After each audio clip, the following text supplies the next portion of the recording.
Bonjour à vous et bienvenue sur les antennes de For You Media Africa dans le cadre de cette matinale informative. C'est votre émission For You Matin d'ailleurs qui démarre à l'instant, édition du 10 juin 2024 avec bien sûr un thématique principale ce matin, ce séisme politique du côté de la France après l'annonce des résultats justement des élections européennes. C'était précisément ce dimanche 9 juin, une élection qui a d'ailleurs vu le Rassemblement national triompher devant le parti présidentiel. Dans la foulée, Emmanuel Macron a pris la parole et a annoncé la dissolution de l'Assemblée nationale. La liste à Renaissance, conduite notamment par Valérie Ayer, a été sévèrement battue par celle de Jordan Bardella, arrivé largement en tête. Alors, est-il de plus en plus isolé, le président français, plus que jamais, lui qui annonce d'ailleurs des législatives pour cette fin de mois de juin 2024? Que faut-il attendre justement de cette échéance électorale de plus en plus fragilisée? Est-il Emmanuel Macron? Nous aurons l'occasion d'apporter quelques éléments de réponse à ces questions dans un très court instant, aux côtés bien sûr de la deuxième thématique de ce matin, la cérémonie d'investiture du Premier ministre indien Narendra Modi qui rempile, et ce pour un troisième mandat. Il entre également dans l'histoire de ce pays, car ce n'est que la deuxième fois pour ce pays d'ailleurs d'avoir à sa tête un Premier ministre qui enchaîne 3 mandats d'affilée. Le modèle indien peut-il inspirer les États africains, en partant du fait, bien sûr, que l'Inde est un membre des BRICS? Voilà qui constitue donc l'essentiel de cette matinale informative. Aux côtés de nos invités, le consultant permanent de Dr Sango est avec nous sur le plateau. C'est un plaisir de vous retrouver, docteur. Mais je préfère qu'on commence avec M. Cheilou Lawson. Je rappelle d'ailleurs que vous étiez présent sur les antennes For You Media Africa il y a quelques heures seulement. Vous faites votre comeback. Merci à vous, M. Cheilou Lawson. Bonjour et bienvenue à vous. Bonjour, mon frère et ami Nguéné, je salue toute votre équipe, tout le plateau. Je salue Dr Sango et mon cher ami Talo Talo. C'est toujours un plaisir pour moi de partager absolument à votre plateau ce café matinal qui apporte l'heure juste, la grille de lecture nécessaire pour le combat panafricain. L'information, c'est le nerf de la guerre, et donc vous faites un travail formidable en s'assurant que la lumière de cette panafricanité éclaire toujours les panafricains que je salue. Je salue les Togolais et je voudrais aussi encore une fois réclamer la libération de tous les prisonniers politiques togolais qui végètent dans les prisons de la plus vieille dictature, la plus sanglante d'Afrique, et qui vient encore de priver les Togolais du droit légitime, constitutionnel de choisir leurs dirigeants. C'est complètement ubuesque que ça se passe encore en Afrique, qu'on prive les Africains du droit de vote. Et c'est ça, Fonia Singbe l'a fait pour rester ad vitam au pouvoir. Nous dénonçons cela et appelons le peuple togolais à se mobiliser pour lui montrer la porte et le chasser du pouvoir. Merci pour cette invitation, M. Guéré. Merci à vous. Cheilou Lawson, à vos côtés ce matin, Talo Talo, c'est également un plaisir de vous retrouver sur les antennes For You Media Africa, mais surtout dans le cadre de cette émission de For You Matin. Bonjour à vous, Talo. Bonjour Guinée, bonjour à Cheilou Lawson, bonjour au docteur Sango, le centrafricain de tous les centrafricains. Bonjour à nos téléspectateurs et téléspectatrices, bonjour au monde. Guinée, permettez-moi de lancer un message à nos promoteurs de chaînes panafricaines. Bientôt, il va y avoir la déclaration officielle de la création de la Confédération de l'AES. À cette occasion, au nom de tous les Africains, je demande à nos promoteurs de chaînes africaines d'organiser au soir de l'annonce par le président de la création de cette fédération d'une méga fête via Zoom, comme Youssouf Ndo a l'habitude de le faire depuis Covid, où les téléspectateurs et téléspectatrices peuvent se connecter et manifester leur joie, mettre de la musique africaine, qu'on chante, parce que ce sera une date historique dans l'histoire du peuple africain, depuis qu'on nous a réduits en otages, depuis qu'on a détruit nos royaumes. Et ça mériterait d'être fêté, que les Africains puissent danser, qu'on mette, qu'ils se connectent via Zoom, chacun met sa musique, qu'il danse, qu'on voit, qu'on fait la fête comme nous à l'africaine, pour que le monde voit que vraiment nous sommes contents et que ça va pousser, ça va encore pousser les autres États, parce qu'il y aura tous les Africains qui vont danser, qui vont manifester leur joie et qui vont dire que nous voulons, c'est ça que nous voulons, pour que vraiment ça donne aussi le courage aux autres de pouvoir rejoindre cette AES, cette confédération et qui va devenir fédération très rapidement. Enfin, je dis que nous ne sommes pas anglophones, nous ne sommes pas francophones, nous sommes, nous, des swahilophones, nous sommes des doualaphones, des swahilophones, des bamaraphones. N'acceptez jamais ça. Et je sors en disant que nous ne sommes ex-colonies de personne. Il n'y a jamais eu AEF, ça n'a jamais existé. Il n'y a jamais eu AOF, ça n'a jamais existé. Mais il y a eu des empires et des royaumes africains. Merci. Et mi baraz aussi, Centrafrique, on sango, mi barala, tout, mi barayin zoom, Voilà.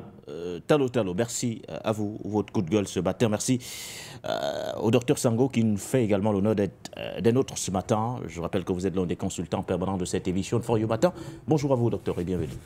Bonjour, monsieur Nguéné. C'est toujours un plaisir d'être là. Je vais également dire bonjour à mes deux copanélistes. J'ai envie de dire mes deux combattants, et de toujours avec qui j'aurai le plaisir de passer l'émission tout à l'heure. Je vais également faire un petit clin d'œil à la technique sans laquelle nos émissions ne sauraient être possibles et réel dans le monde. Merci encore de m'avoir convié. Voilà donc qui plante définitivement le décor de cette première production de la semaine de votre matinale informative For You Matin. Messieurs, Emmanuel Macron est-il de plus en plus désavoué, fragilisé plus que jamais au lendemain bien sûr de ces élections, ou du moins des résultats de ces élections européennes. Conséquence immédiate, le président français a procédé il y a quelques heures seulement à la dissolution de l'Assemblée nationale après notamment la sanglante défaite de sa formation politique à ces élections en question. Alors, cette décision vous paraît-elle justifiée, compte tenu du contexte qu'espère Emmanuel Macron en procédant, bien sûr, à la dissolution de l'Assemblée nationale?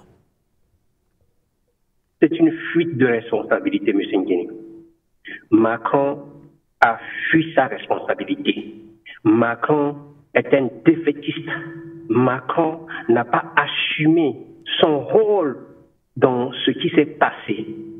Qui est à l'origine de ce qui s'est passé? À qui la faute par rapport à ce qui s'est passé? Est-ce que c'est l'Assemblée qui est responsable de cette défaite de ce qu'on appelle les partis, on va dire, traditionnels, je dirais occidentales, parce que cette défaite, ce n'est pas seulement en France, c'est aussi en Allemagne, c'est partout en Europe où ce sont les partis qu'on appelle les partis de l'extrême droite qui sont sortis, plus vainqueurs, gagnants qui sont sortis dans cette élection européenne qui vient d'avoir lieu.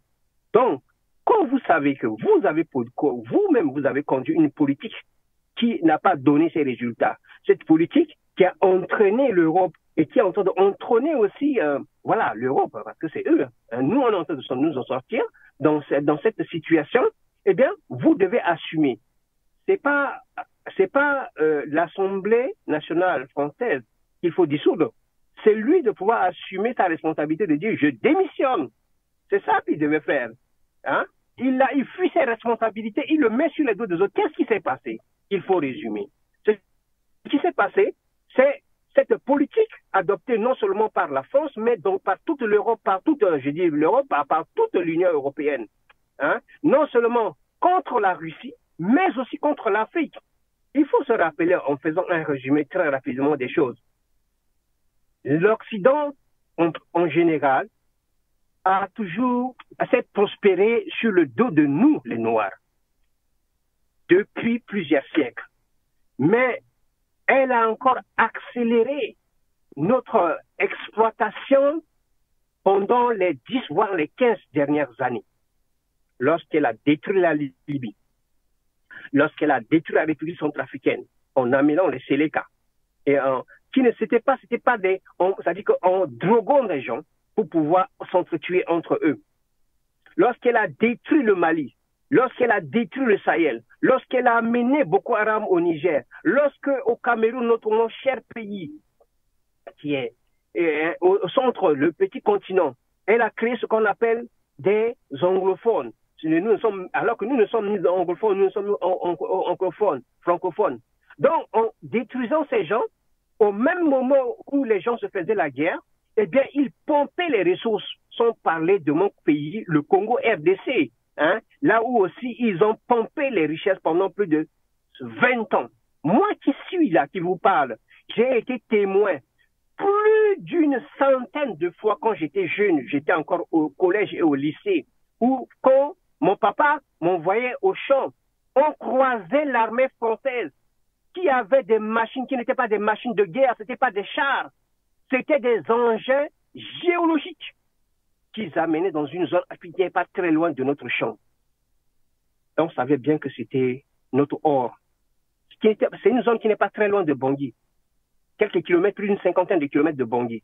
On savait que c'était notre or, notre diamant. Qui, à l'époque de Kolimba, après est venue l'époque de Patassé. Et de toutes les époques-là, l'armée française régnait en maître chez nous. Qui pouvait ouvrir sa gueule pour parler, pour dénoncer? Si vous ouvrez votre gueule pour dénoncer, c'est votre mort. Les autorités ne pouvaient rien. Kolimba ne pouvait rien. Patassé ne pouvait rien, Bozézi ne pouvait rien faire. C'est arrivé même jusqu'à Samapanza, même quand le président Touadéra a pris le pouvoir au début, avant que les Russes ne viennent, l'armée française était là. On a vu, nous, comment ils ont exploité, on a vu des photos où ils étaient dans des trous, comme des rats, en train de pouvoir voler nos ressources. Ils l'ont fait au Sahel avec le Mali. On a eu des vidéos où ils ont creusé même des tunnels pour voler. Ils ont pillé, et c'est pas seulement l'armée française seule, c'est l'armée, les armées occidentales. Vous voyez cela? Cela veut dire quoi? Leurs industriels ont profité de cette manne-là. Et c'était les surprises qu'ils injectaient dans l'économie occidentale, française et autres, qui permettaient à la population de s'en sortir. C'est ça qui a fait que, eh bien, la population, qui toujours occidentale, française, qui toujours vivait sur le dos des Africains, ne pouvait rien faire. Donc, à ce moment-là, ils votaient pour les partis traditionnalistes et ils ne votaient pas pour les extrêmes. Je ne suis pas en train de dire que les extrêmes sont en train de défendre les Africains, non. Quand on dit parti extrême, c'est quoi? C'est les populations qui les votent. Ça veut dire quoi? Ça veut dire qu'on les vote aujourd'hui, on les a votés aujourd'hui parce que, pour essayer de résumer, pour deux facteurs. Premièrement, la cherté de la vie. Cette politique que tous les dirigeants occidentaux ont menée jusqu'aujourd'hui, le dirigeant français, le dirigeant allemand, le dirigeant de l'Angleterre, tous ces dirigeants ont amené cette politique-là aujourd'hui, même si l'Angleterre n'est plus dans l'Union européenne. Toutes ces politiques qu'ils ont amenées aujourd'hui contre la Russie, ils étaient persuadés qu'ils allaient détruire la Russie. On a vu qu'ils avaient déjà, avant même d'attaquer la Russie, parce que c'est eux qui ont attaqué la Russie. Ils ont poussé la Russie, donc c'est eux qui ont attaqué la Russie. Avant même d'attaquer la Russie, ils avaient déjà dépiécé la Russie. Chacun avait déjà pas à quel parti il va y occuper. C'est pour cela que tous ont investi dans cette guerre-là contre la Russie. Mais malheureusement pour eux, la Russie s'est préparée. L'Afrique s'est préparée et nous commençons à nous en sortir. Du coup, tous les investissements qu'ils ont fait, c'est-à-dire que quand ils disent par exemple que voilà, nous avons aidé l'Ukraine, que ce soit les États-Unis, ils ont déversé des milliards, pas là-bas en donnant de l'argent, c'est-à-dire qu'ils ont fait fonctionner leur industrie militaire et ça leur apporte beaucoup d'argent, que ce soit en France, que ce soit aux États-Unis, tout ça, ça leur a rapporté beaucoup d'argent. Ils se retrouvent maintenant devant deux dilemmes. Premièrement, la cherté de la vie chez eux, mais ils espéraient aussi dépiécer la Russie pour pouvoir se faire encore beaucoup de richesses et aussi maintenant contrôler l'Afrique et devenir encore de plus en plus riche. Ce qui se passe aujourd'hui, c'est quoi? C'est qu'ils sont devant cette défaite, non seulement que la Russie maîtrise la situation et ça va être difficile de battre la Russie. Mais si, imaginez-vous, M. Nguéné, si l'Ukraine venait à tomber totalement, ça dit que, imaginons que c'est la Russie qui contrôle l'Ukraine. Cela veut dire que tout ce qu'ils ont investi, c'est-à-dire l'argent là qu'ils ont, les matériels qu'ils ont vendus à l'Ukraine, parce qu'ils n'ont pas donné gratuitement, ils espèrent que demain les Ukrainiens vont les rembourser. Parce qu'ils ont pris l'argent, ils ont donné à l'industriel, ça fait tourner leur pays aux États-Unis, en France, tout ça. Mais si jamais demain l'Ukraine décide, les Ukrainiens ouvrent leurs yeux et comprennent que non seulement on les a utilisés comme chair à canon, mais après les avoir utilisés comme chair à canon, mais on les a endettés. C'est-à-dire cette population qui est restée vivante là va payer les dettes. Et que les Ukrainiens décident seulement en disant maintenant on va se mettre sous protectorat russe. Mais c'est fini pour eux. Parce qu'il n'y aura personne qui va payer leurs dettes. Et là, c'est ce que personne, pas beaucoup ne pensent à ça, je dirais même personne, c'est aussi là leur problème. Comment faire quand ils disent qu'on ne peut pas laisser l'Ukraine tomber là, comme Macron dit? Parce qu'il sait que qui va rembourser notre dette? Et si l'Ukraine tombe, ça veut dire que la Russie sort gagnante, ça veut dire que l'Afrique sort gagnante. Comment nous allons faire? Ils sont devant des équations qui sont tellement très difficiles. Voilà tout ça qui a fait que la population occidentale, la population française a vu, premièrement, cherté de la vie. Deuxièmement, la Russie a dit, je commence des exercices même avec les armes stratégiques, c'est-à-dire qui est moyennement atomique. Comme vous dites, vous venez là. Ils ont vu Satan 2, hein. La Russie a sorti Satan 2 qui peut raser la France. La peur de la mort les a pris. La peur de la mort. Ils ont, premièrement, charité la bête. Deux, ils disent qu'on ne veut pas mourir parce que la Russie, elle est tellement puissante. Si une guerre généralisée se déclenche, c'est nous aussi qui allons mourir. Qu'est-ce qu'il faut faire?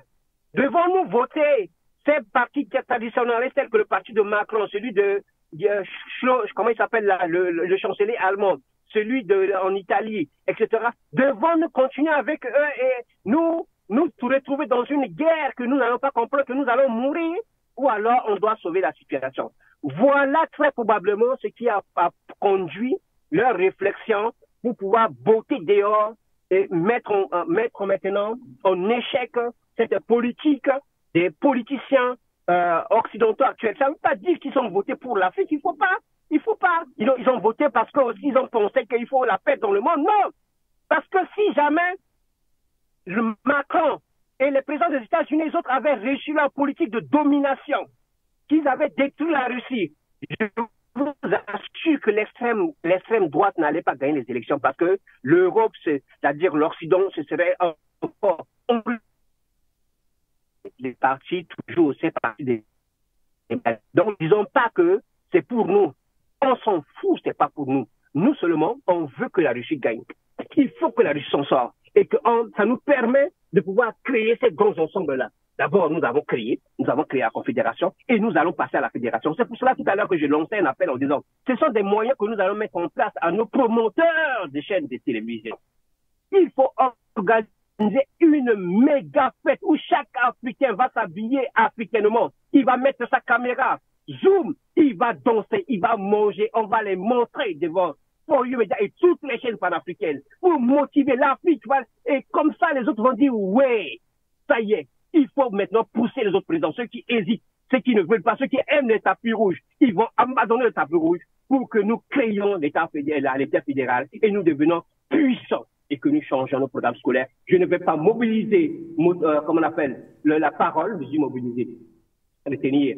Et nous sommes nombreux sur le plateau. Oui. Et voilà, pour premier jet pour cette émission. Merci à vous, Tallo, pour votre regard d'ailleurs de cette situation. L'issue du scrutin européen n'est pas un bon résultat pour les partis qui défendent l'Europe, a martelé Emmanuel Macron en relevant que l'extrême droite a atteint notamment près de 40% des suffrages exprimés. On rappelle que c'est désormais plus de 40%, selon bien sûr les résultats provisoires qui sont tombés.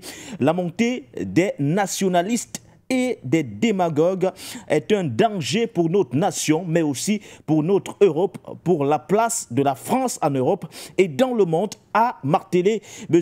Elou Lawson, le président français Emmanuel Macron, avant de rajouter, oui, l'extrême droite, c'est à la fois l'appauvrissement des Français et le déclassement de notre pays. À cette situation s'ajoute une fièvre qui s'est emparée ces dernières années du débat public et parlementaire dans notre pays, a d'ailleurs relevé le président français Emmanuel Macron avant de procéder, ou du moins avant d'annoncer la dissolution de l'Assemblée nationale. Parleriez-vous aussi d'un vote censure au regard justement de cette politique du président français? Pour vous, est-il de plus en plus désavoué par les Français? Monsieur Nguéné, les résultats des élections européennes viennent sonner le glas d'une politique macroniste qui, quelque part, a lamentablement échoué. Les résultats de ces élections montrent clairement une raz-de-marée pour le Rassemblement national, le parti d'extrême droite, le parti de Marine Le Pen, à une montée de plus de 10%, par rapport aux résultats de 2019. Et comparativement, c'est une chute pour la majorité présidentielle de plus de 8%. Nous sommes là en présence d'un événement majeur, je dirais un cataclysme de la Ve République française, parce que ces élections dénotent complètement que c'est un effondrement de la politique macroniste, c'est une douche froide, une déroute politique même, si je peux m'exprimer ainsi. C'est un camouflet, tout simplement, une déconfiture de cette politique mondialiste portée par Macron. Et donc, il faut alors tirer les conclusions. Et Macron a très rapidement compris l'enjeu, parce que d'un côté, il ne disposait plus la majorité absolue au Parlement, donc il devrait beaucoup négocier avec les différentes tendances. Et donc, puisque c'est quelqu'un qui n'est pas très démocrate, il faisait recours rapidement aux 4, comment ils appellent ça, aux 49, à cette loi qui lui permettait de passer par la force.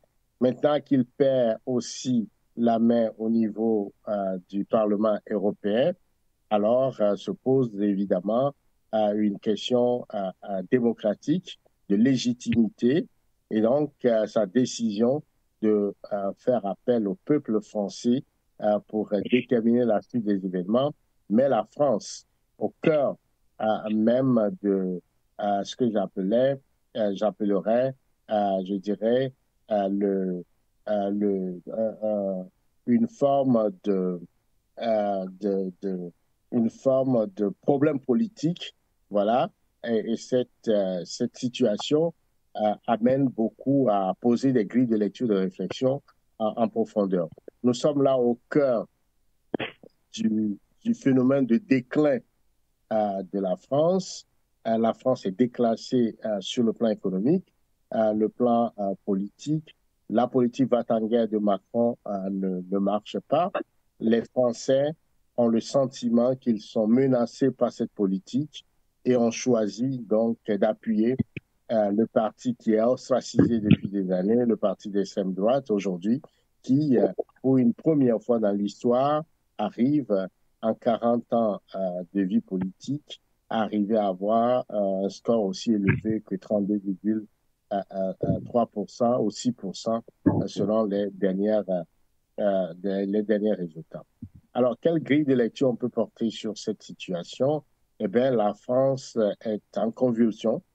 La politique française est grippée. Il faut reposer, réfléchir à de nouvelles orientations. Il faut comprendre qu'il faut sortir de cette politique où la France vit au-dessus de ses moyens, vit sur l'exploitation néocoloniale de ses colonies, et où, quelque part, elle se hisse à une place où elle ne devrait pas être, puisque ça s'appuie justement sur l'exploitation des Africains. C'est un président français qui l'a dit, et le président Chirac, donc nous n'inventons rien. La dette française a explosé, on parle de 3 000 milliards de dollars. Les questions sociales ou les difficultés sociales s'accumulent. Les Français ont du mal à se chauffer. Ils ont du mal à se nourrir. Qui aurait pu croire ça? La question de sécurité les rattrape. Et donc, quand il y a ce genre de situation, tout ça dans un climat de guerre en Ukraine, où toutes les ressources sont envoyées en Ukraine, qui sont brûlées même en Ukraine, cette situation met en danger l'Europe, puisque de toute façon, la Russie est un pays européen, ne va pas bouger de l'Europe. Et donc, cette vassalisation de l'Europe pour la logique américaine, pour l'hégémonie anglo-saxonne, qui instrumentalise cette guerre, met en difficulté, met en danger les Européens. Ils ont compris que leurs dirigeants ne sont que des valets locaux de la politique hégémoniste américaine. Et donc, il y a une sorte de révolte, une sorte de rejet de cette politique, et c'est ce qui explique quelque part la montée du nationalisme un peu partout dans les pays européens. Alors, ils ont le sentiment que Bruxelles est devenu ce genre de supra-organisation qui capte leur indépendance, leur souveraineté, puisque la question de la monnaie, la question de la politique étrangère et tout ça, la politique des frontières, tout se décide finalement, la politique agricole se décide à Bruxelles.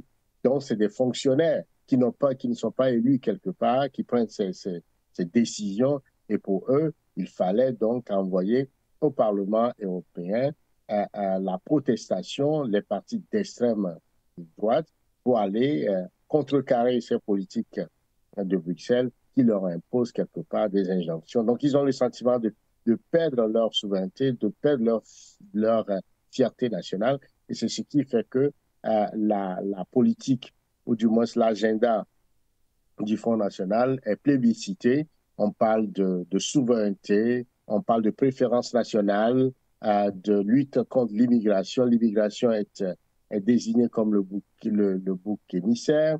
Retrouver la sécurité, l'identité, voilà, toutes ces questions sont plébiscitées aujourd'hui par les Français.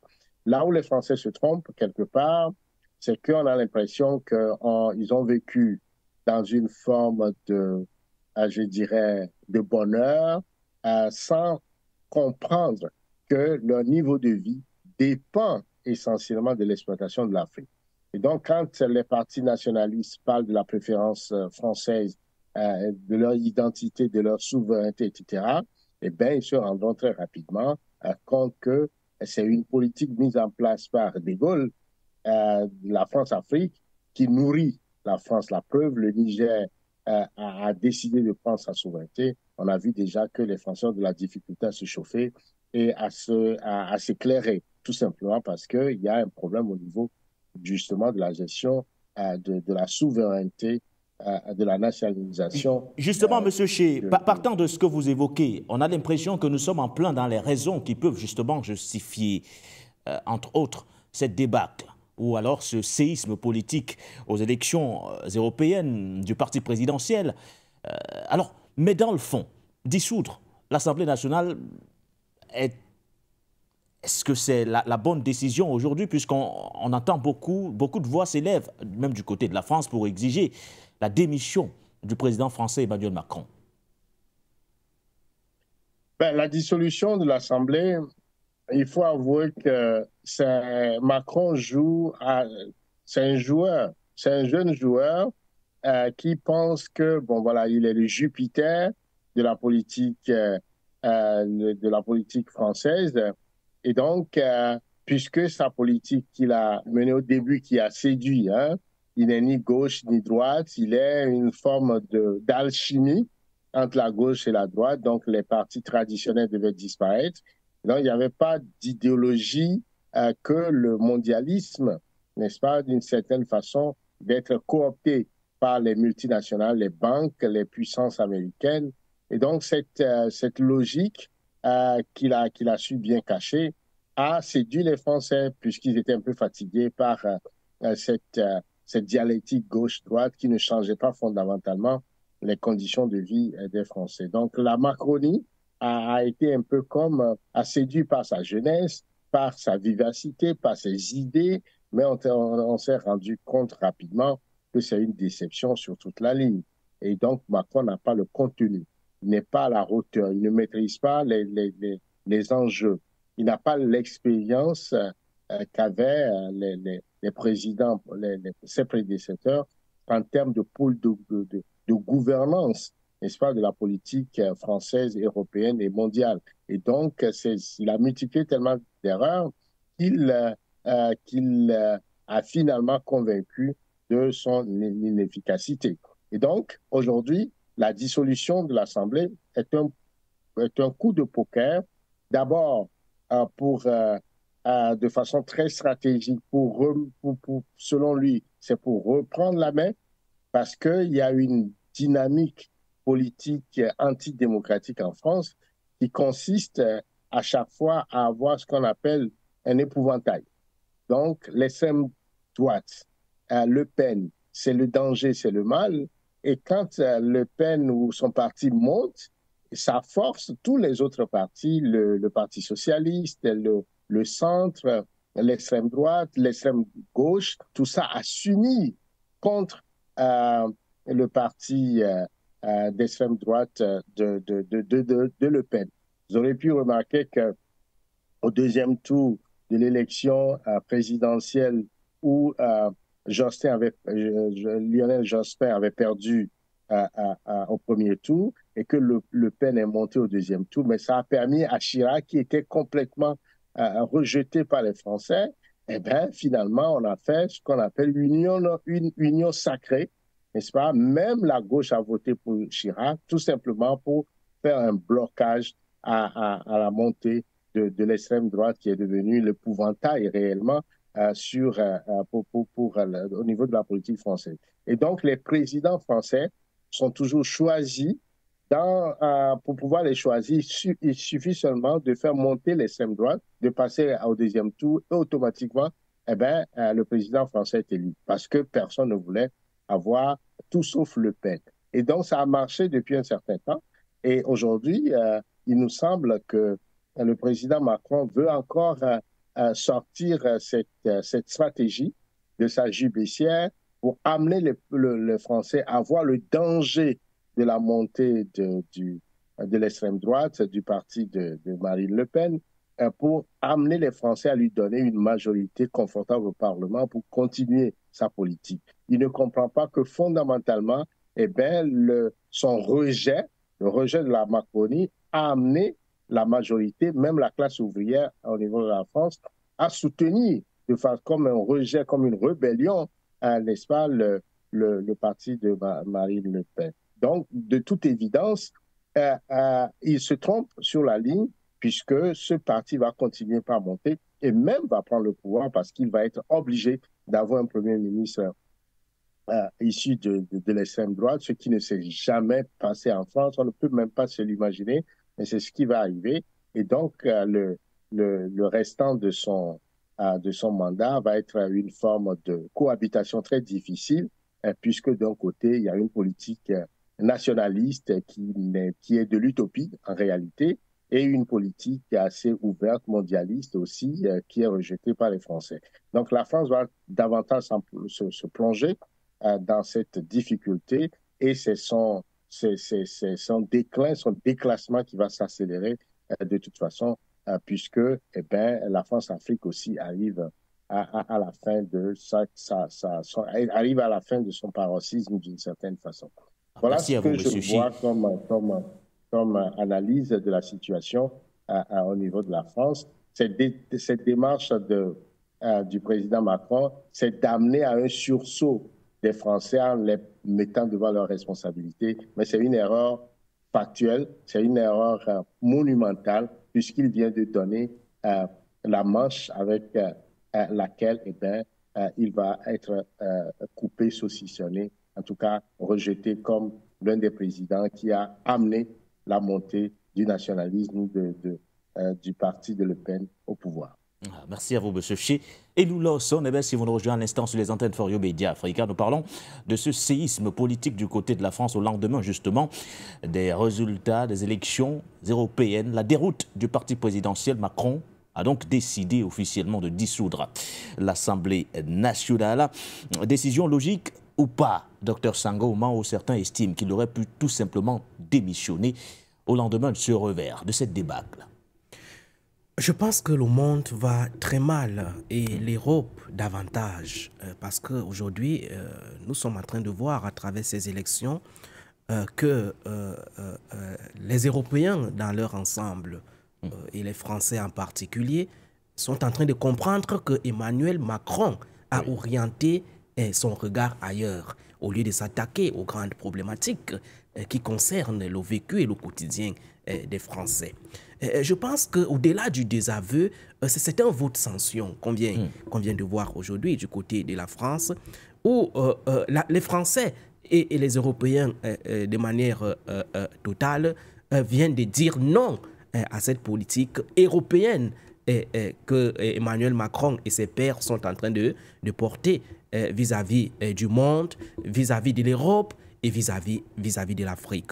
Lorsqu'on voit aujourd'hui cette montée flagrante du Rassemblement national, on comprend bel et bien que c'est l'expression, n'est-ce pas, du désarroi des Français dans leur ensemble. Parce qu'il faut dire que le Rassemblement national est un parti politique qui surfe sur deux postulats fondamentaux.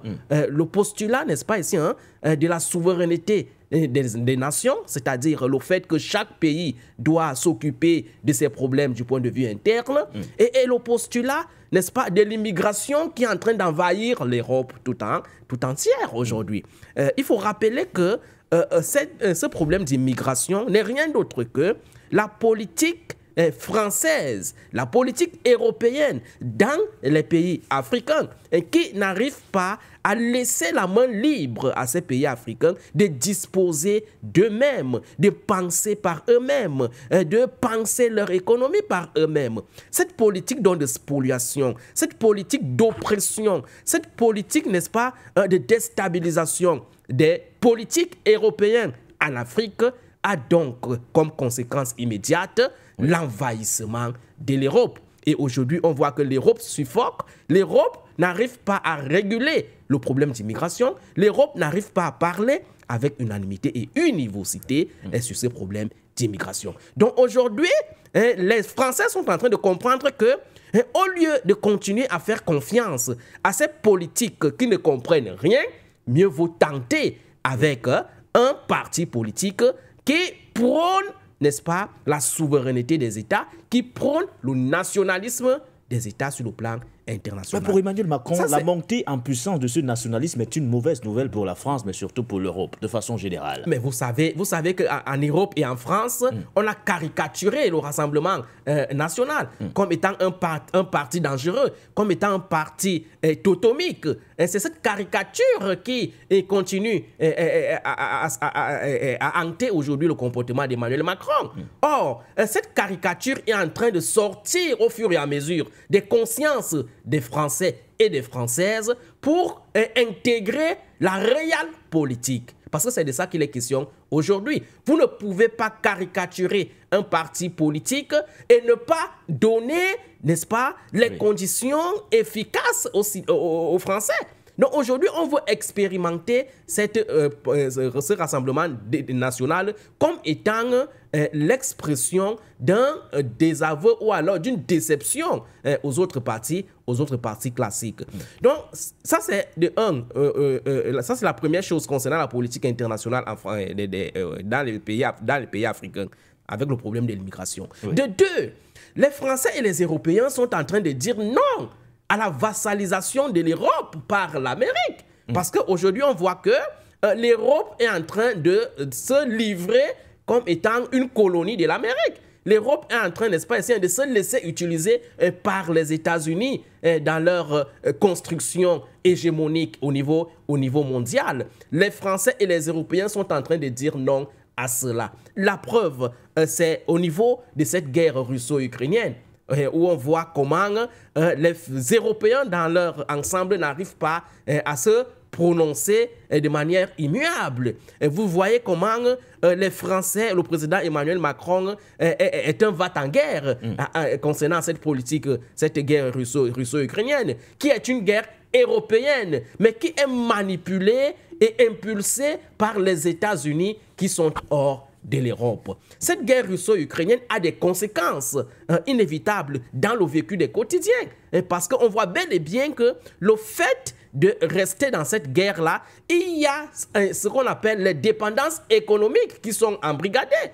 Parce qu'il y a certaines choses qui venaient de la Russie pour l'Union européenne qui n'arrivent plus aujourd'hui. J'ai envie de parler ici du gaz et de l'énergie. Et vous savez que pendant l'hiver, c'est souvent terrible en Europe. Il y a également le fait que le président Emmanuel Macron n'arrive pas à résoudre les problèmes et les désidératas des Français sur le plan interne. Vous avez vu, n'est-ce pas, le mouvement des Gilets jaunes récemment, qui n'arrive pas à être, n'est-ce pas, ici, résolu.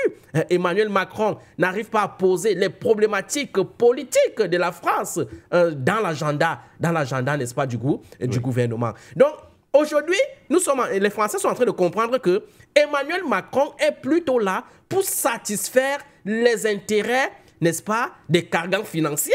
Parce qu'aujourd'hui, on voit bel et bien qu'il a été porté au pouvoir justement par ces, n'est-ce pas,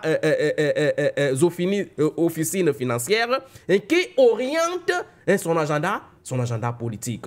Donc, moi, je pense que c'est un vote sanction qui démontre aujourd'hui que Emmanuel Macron a lamentablement échoué dans sa politique, tant au niveau de la France qu'au niveau européen dans son ensemble. La solution de la dissolution de l'Assemblée nationale aujourd'hui, pour ma part, en tant que politologue, je pense que c'est une solution risquée.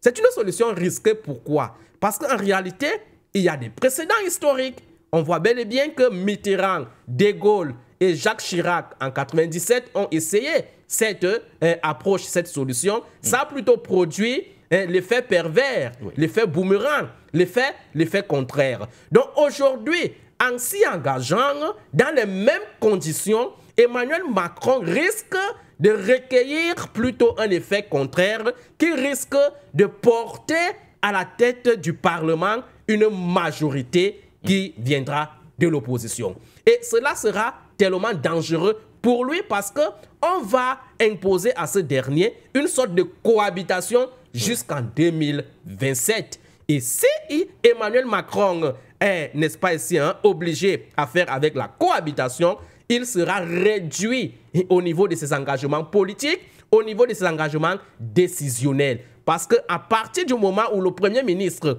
viendra, par exemple, du Rassemblement national, c'est à ce gouvernement que reviendra l'initiative, j'ai envie de dire, la dynamique d'impulsion des lois et des programmes au niveau du Parlement. Parce que vous savez que tout se passe au niveau du Parlement. Et l'enjeu aujourd'hui, c'est de procéder à des réformes fondamentales au niveau du Parlement, procéder à des réformes au niveau international, au niveau des politiques françaises en Afrique, pour qu'à terme, la France redevienne aux Français et aux Françaises. C'est ça l'enjeu aujourd'hui. Donc, moi, je pense que la solution de dissoudre l'Assemblée nationale est risquée parce que ça va produire, à l'état actuel des choses, un effet contraire. Parce que c'est les mêmes électeurs qui ont élu le Rassemblement national tout à l'heure, qui vont également repartir dans les urnes pour élire les députés au niveau du Parlement. Donc je ne pense pas que, quel que soit le discours que Emmanuel Macron va prêcher aujourd'hui, quel que soit, n'est-ce pas, le jeu qu'il va, n'est-ce pas, ici, scruter autour de la totémisation du Rassemblement national, aujourd'hui les choses sont claires, les Français ont compris, les Françaises ont compris qu'en réalité, c'était une vue de l'esprit, c'était une manipulation qu'on a longtemps fait au Rassemblement national parce que ce parti-là défend les intérêts qui peuvent aujourd'hui permettre à la France de rester encore une puissance au niveau international. Donc, contrairement à ce que Emmanuel Macron dit, que la montée du nationalisme est un danger pour la déclassification de la France au niveau international, je pense plutôt que c'est le contraire. C'est à son époque que la France a dégénéré. C'est à son époque que la France a reculé, a régressé dans tous les domaines. Partout aujourd'hui, la France est vomie, que ce soit en Afrique, que ce soit en Asie. Partout où la France était présente, la France est partie de dégénérescence en dégénérescence parce que justement, Emmanuel Macron a orienté son regard ailleurs. Il est plutôt là pour travailler pour les intérêts des organes financiers. Voilà. Merci à vous, docteur Sango. Alors, Talo, à quoi faut-il s'attendre ayant bien sûr à l'esprit la législative a annoncé, ou du moins convoqué dans la foulée par le président français Emmanuel Macron après notamment cette débâcle aux élections européennes aujourd'hui. On annonce le premier tour pour le 30 juin prochain, le second tour pour le 7 juillet de la même année. Alors, peut-il s'attendre à un résultat différent à celui, bien sûr, de ces élections européennes, ou alors c'est une législative qui devra encore un peu plus enfoncer la Macronie? Ça va être difficile, à mon avis. Ça va être difficile compte tenu de ce que j'avais évoqué tout à l'heure. Il y a cet aspect de la cherté de la vie qui touche non seulement les Français, mais aussi tous les Occidentaux en général. Peut-être que les États-Unis ont fait une exception, mais j'en suis pas très sûr. Et il y a un fait, c'est que il y a cette de l'Ukraine. Nous avons tous assisté à des déclarations qui montrent que la tension ne fait que monter et que l'escalade ne semble pas très loin de l'escalade d'une guerre généralisée. Les Français en ont conscience, les Occidentaux en général en ont conscience. Ils se sont rendus compte que finalement, la superpuissance qui était leur parapluie, qui sont les États-Unis, en fait, c'est une puissance sur papier vis-à-vis de la Russie et même de la Chine. Ils se sont rendus compte. Et ils ont vu que la Russie ne blague pas. Que malgré toutes les sanctions qui ont été prises pour pouvoir briser la Russie, cette Russie tient debout. Non seulement elle tient debout, mais son économie n'a pas faibli. Et au contraire, c'est eux qui ont le revers. C'est eux qui en subissent. Et que si jamais une guerre généralisée devait se déclencher, c'est la mort. Poutine l'a dit. Satan veut raser toute la France. Non seulement la France, mais l'Angleterre, les Anglais le voient, même s'ils ne sont pas dans l'Union européenne. Les Belges le voient. Tous savent que c'est la mort. Quand la mort vient, même si la mort devait venir devant nous, quand on le voyait, même si vous êtes sur le lit, même si vous êtes dans le coma, vous allez vous réveiller pour fuir. Et ils savent que Poutine ne blague pas parce qu'il s'agit de la vie, de l'avenir de la Russie. Et que Poutine, à la seconde près, est prêt à lancer le premier, c'est-à-dire même à lancer le premier missile sur eux. Je vous dis, il y a la cherté de la vie, il y a la guerre qui se prépare. Ils en ont pris conscience. Ils savent que les Macron ne savent pas. Ils pensent qu'eux, ils peuvent encore dominer la Russie. Mais ils ne savent pas que la Russie n'est pas seule. La Russie avec la Chine, parce que la Russie ne va pas attendre le dernier moment pour agir. Parce que si jamais la Russie tombe, la Chine se fera sur le prochain tour. L'Iran sera le premier sur son tour. La Corée du Nord sera son tour aussi. Tous les autres. Donc, tout le monde se prépare. Même l'Inde. Tout le monde se prépare. Donc, cela veut dire quoi? Cela veut dire que les élections qu'il a, au lieu de démissionner lui-même, il a fait porter le chapeau. Il a fait porter la responsabilité sur son Assemblée nationale. Eh bien, ces élections peuvent encore lui aggraver sa situation. C'est-à-dire que les gens savent que si jamais il lui donne des voix, et nous appelons les Français, ça, nous leur lançons un appel. Nous savons que vous nous écoutez. Nous, Africains, nous ne sommes pas vos ennemis. Nous voulons juste que vous arrêtez de nous tuer. Que vous dites non, qu'on arrête de nous prendre notre champ pour aller nous alimenter. C'est ça que nous voulons. Mais nous ne sommes pas contre vous. Donc, ils savent que ça peut être une situation très complexe pour eux. Et donc, en fonction de ça, je pense qu'ils vont prendre des décisions responsables pour que eux-mêmes, ils ne meurent pas, parce que si ça tombe là, c'est nous tous qui allons mourir, hein, parce que la bombe, quand ça tombe, c'est le vent, hein. On a vu ce que ça a fait à Hiroshima. Imaginez, à Hiroshima, on n'était pas encore à l'époque perfectionnée aujourd'hui, mais imaginez pour aujourd'hui. Donc, prenez les décisions qu'il faut. Ça ne veut pas dire que quand ils vont voter contre Macron, ils vont voter contre Macron, bien sûr. Ça ne veut pas dire que nous, on sera celui en Afrique. Non, nous, on va continuer notre lutte aussi parce que le prochain président qui va être élu en France, il ne va pas changer de politique. Sa politique sera, il faut tout faire pour pouvoir maintenir les Africains et les exploiter. Nous devons aussi regarder, voir de notre côté, de ce qui nous arrange. Et nous focaliser sur ce qui nous arrange parce que il s'agit pas seulement d'une question européenne. Il s'agit, ce qui se décide là-bas, nous touche aussi. Nous avons notre partenaire, c'est la Russie. Nous sommes derrière, nous allons être derrière. jusqu'à la fin. C'est très, très, très important que nous comprenions ça. Et j'ai parlé de l'aspect financier tout à l'heure en disant que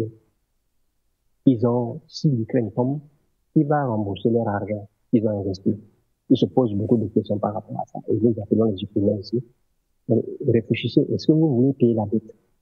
On vous a déjà utilisé comme chair à canon. Voulez-vous payer la dette quand on vous a endetté de force avec des armes qui ne vous ont pas servi? Ou alors, trouver une solution en disant que, OK, nous sommes avec la Russie. Mais si vous revenez dans la Russie parce que vous étiez des Russes avant, hein, cette histoire-là va être bouclée. Voilà, merci. Chez Lawson, que peut-il espérer de ces législatives annoncées pour le 30 juin prochain, le président français? Ces législatives reposent fondamentalement, je dirais, le curseur de la politique française. Si ces législatives vont amener la politique française, les Français, à la réalité des choses. Vous voyez, pour le président français, c'est un coup de poker sur 2 points. Le premier, il espère susciter ce nationalisme républicain des Français pour dire que non au parti de l'extrême droite, non au parti de Le Pen, comme ils l'ont fait dans les présidentielles passées, pour lui permettre d'avoir une majorité. Donc ça va forcer tous les partis républicains, les communistes, les socialistes, la France insoumise, le Centre, tout le monde à faire un regroupement républicain contre le danger, contre, je dirais, tout ce qui symbolise, n'est-ce pas, la peur, ou du moins tout ce qui fait partie du refoulé, du refoulé politique français, l'extrême droite de Le Pen. Alors, est-ce que ça va marcher cette fois-ci? J'ai le sentiment que Macron est en train de se tromper.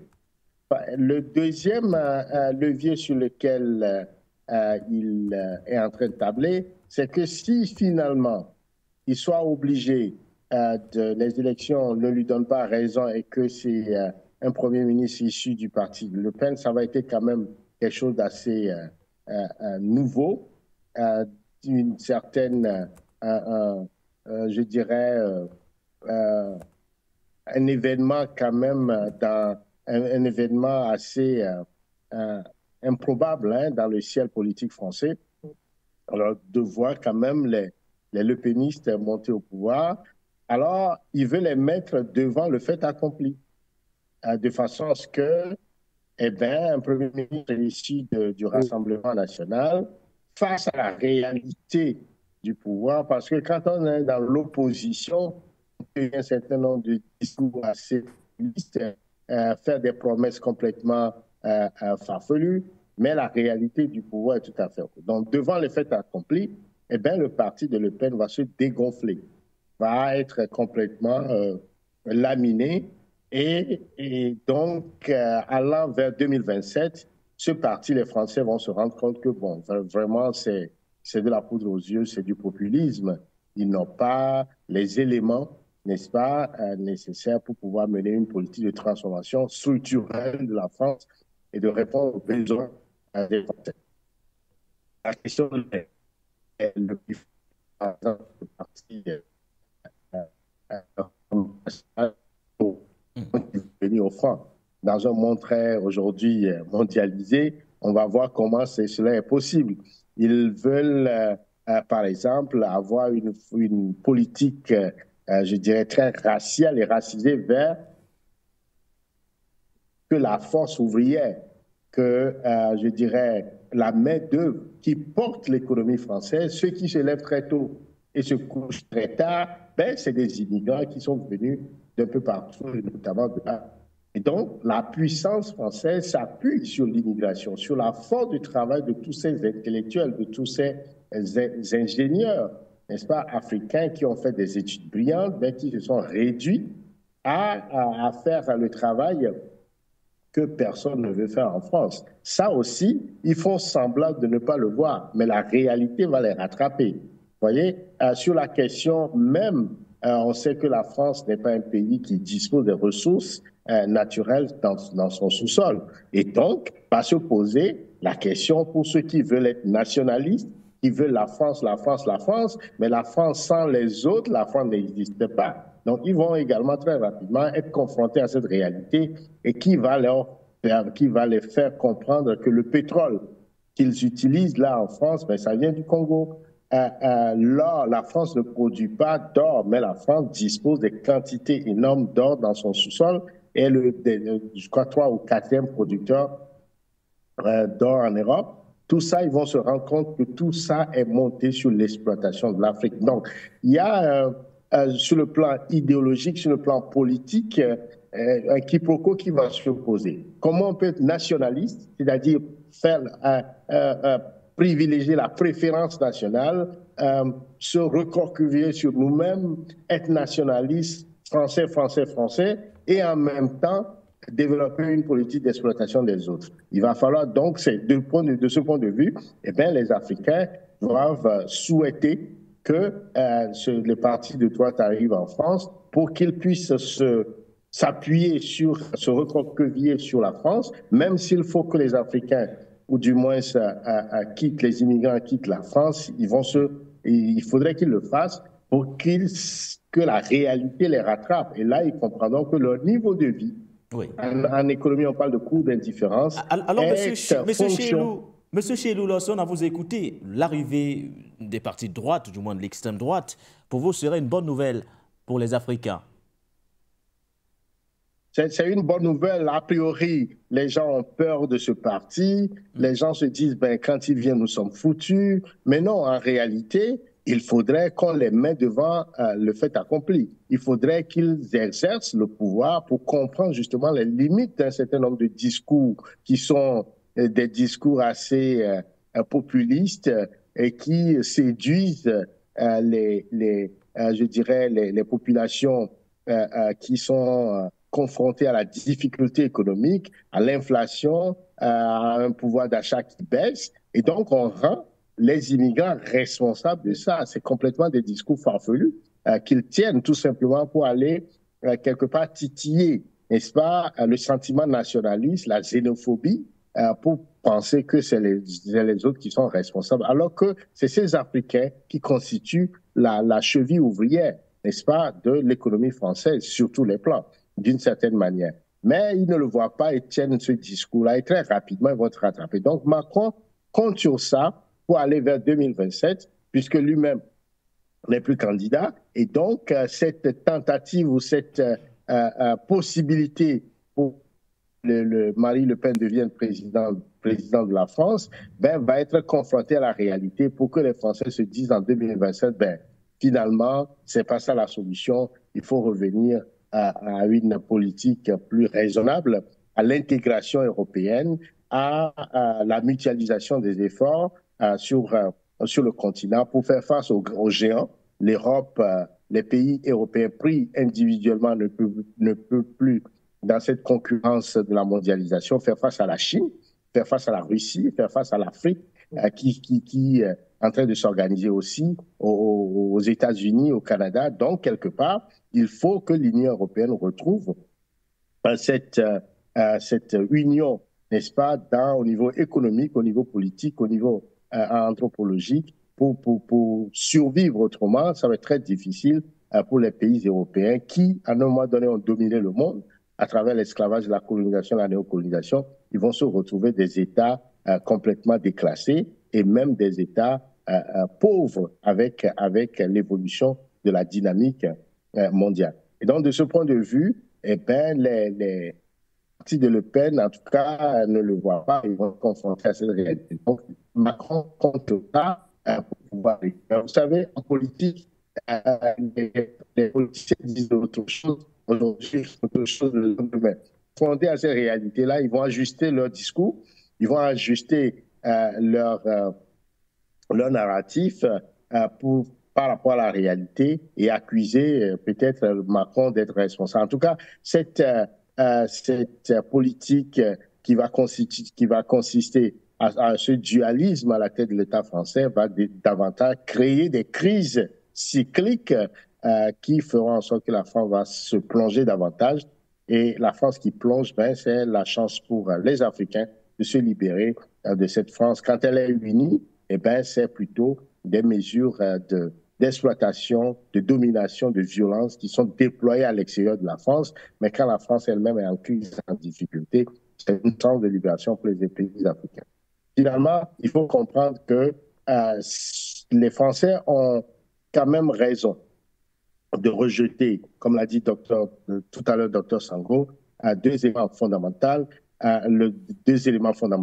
Le premier, c'est le fait que les Américains ont quelque part vassalisé les dirigeants européens en fonction de leur politique de violence, en tout cas de guerre contre la Russie, qui fait en sorte que les Européens n'ont plus le sentiment d'avoir le contrôle. Ils sont plutôt instrumentalisés, manipulés, et on leur sait à longueur de journée des histoires à dormir debout, des médias mensonges sont en train de les nourrir au biberon du mensonge et toutes sortes de propagande pour les amener à accepter cette guerre qui n'est pas dans leur intérêt. C'est cet rejet de cette manipulation, de cette guerre qui a des conséquences sur eux, des conséquences économiques, conséquences politiques. On voit tout à l'heure que les Français ont du mal à se chauffer, à se nourrir, le pouvoir d'achat de plus en plus faible. Face à toute cette question, c'est tout à fait normal que le peuple exprime son désaccord. L'autre élément, et l'autre élément qui est aussi important, c'est cette déclassification de la France sur le plan géopolitique mondial, notamment en Afrique, qui font que les ressources qu'on puisait gratuitement vont se raréfier, en tout cas vont avoir un prix, le coût marchand, qui fera en sorte que ça va être difficile pour les entreprises françaises de compétir. Et donc, la récession économique est au bout du rouleau. D'ailleurs, la dette française explose à 3 000 milliards de dollars. Toutes ces conditions économiques ne vont pas favoriser l'avenir de la France. Donc, la France doit se réinventer, doit retrouver, n'est-ce pas, doit d'abord peut-être passer par une cure d'amincissement pour se retrouver là où elle devait être réellement et travailler dans une nouvelle forme de coopération gagnant-gagnant avec l'ensemble de ses partenaires pour espérer garder une forme de présence, n'est-ce pas, dans l'échelle mondiale. Autrement, elle va complètement déclasser, va devenir même un pays pauvre, puisqu'elle ne dispose pas suffisamment de ressources pour tenir le niveau de vie qu'elle tient aujourd'hui.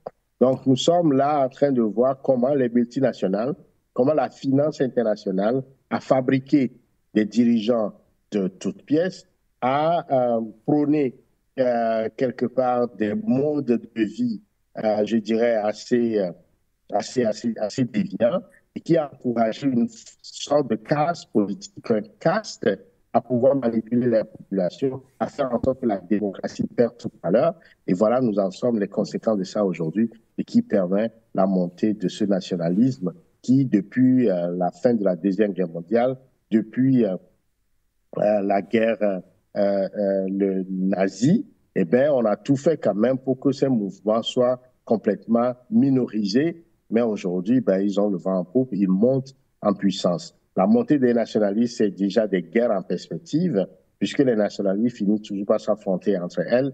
Et donc, il faut quand même être prudent sur la question. En tout cas, chacun doit se protéger désormais, protéger ses frontières et s'assurer de s'armer suffisamment pour assurer que ses ressources lui appartiennent et que ses fils et ses enfants soient protégés. Voilà. Comment cette situation doit être suivie par les Africains? Difficile aujourd'hui de dissocier notamment le contexte français du contexte africain. Dr Sango.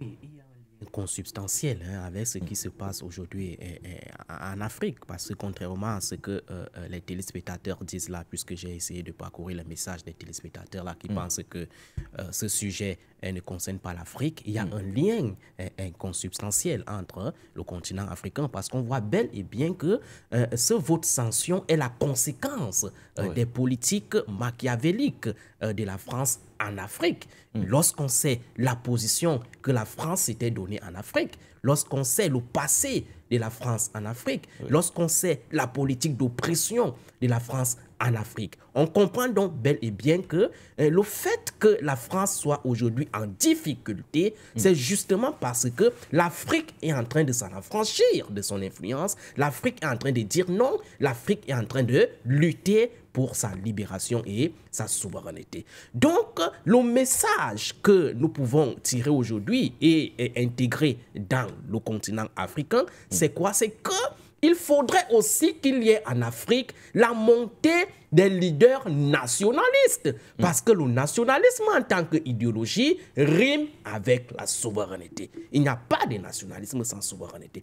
Lorsque vous vous dites nationaliste, ça veut dire que vous combattez pour les intérêts de vos nations. Et vous ne vouliez pas que vos nations soient vassalisées sur le plan international par d'autres nations. Donc, moi, je pense que de la même manière que le Rassemblement national est en train de lutter en France pour que la France s'occupe de la France et des problèmes des Français, il faudrait aussi que l'Afrique, dans son entièreté, s'inscrit dans cette dynamique, travaille pour qu'à la tête des États, qu'on ait des leaders nationalistes, des leaders souverainistes qui vont travailler pour que les richesses de l'Afrique ne soient plus vassalisées par des multinationales occidentales.